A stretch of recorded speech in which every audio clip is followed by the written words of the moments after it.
give me the time and I'll be blowing your mind. Guess I'm another lyricist. I was a cynical child, the innocence of evan ignorance. You never really noticed that my flow was fucking ridiculous. Picking a pitiful, never subliminal, seminal sentence, but I say I'm a goddamn monster. Call me necrophiliac, I feel I'm on a level that most of these other niggas never really gone close to. I hope you notice me, I spit it focusly. This is my passion, devoted. I can't quit, I came in and conquered by constantly practicing, passing these peons and pleading for peace. I'm a कि हर एक चीज के दो पहलू होते हैं।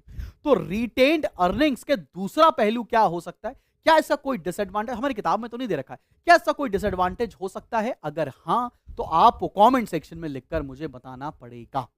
चले अगले टॉपिक की तरफ बढ़े और अगला टॉपिक है हमारा डिबेंचर्स। अब जो बच्चा हम ये मेथड पढ़ने जा रहे हैं, ये कंपनी के लिए एक तरह का लोन होता है।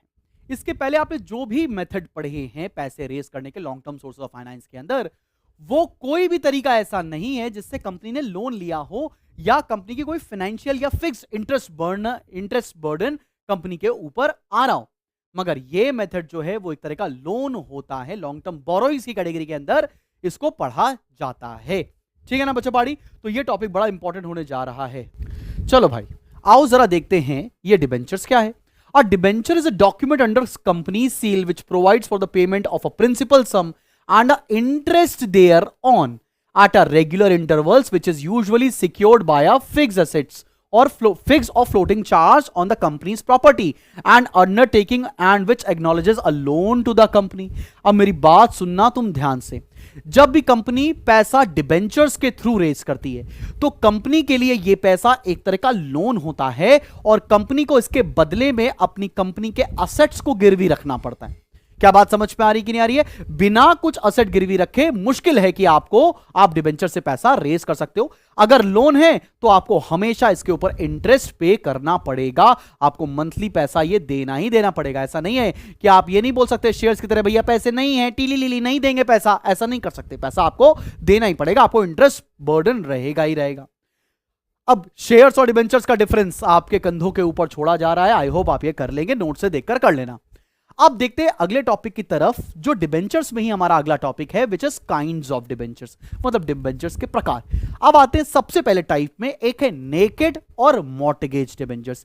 नेकेड डिबेंचर्स कंपनी इशू करती है जिसके बदले में किसी भी तरह के असेट्स को गिरवी नहीं रखा जाता है, मतलब no charge on asset is provided under naked debentures.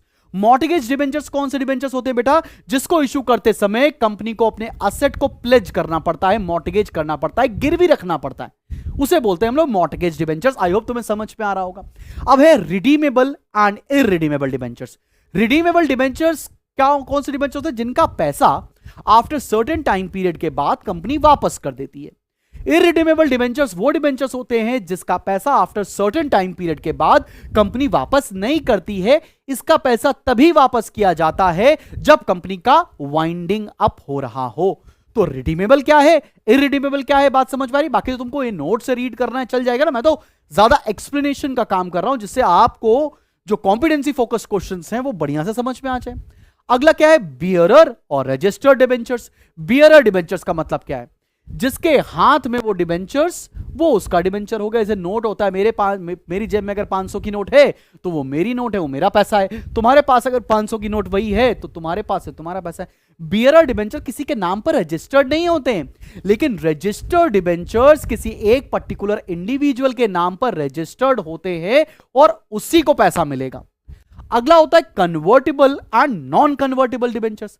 Convertible debentures का मतलब होता है वो डिबेंचर्स जो आफ्टर सर्टेन टाइम पीरियड के बाद जिन्हें इक्विटी शेयर्स में कन्वर्ट किया जा सकता है, और नॉन कन्वर्टेबल डिबेंचर्स को हम इक्विटी शेयर्स में कन्वर्ट कभी भी नहीं कर सकते। एकदम बात समझ में आ रही है बच्चा पार्टी? सिंपल।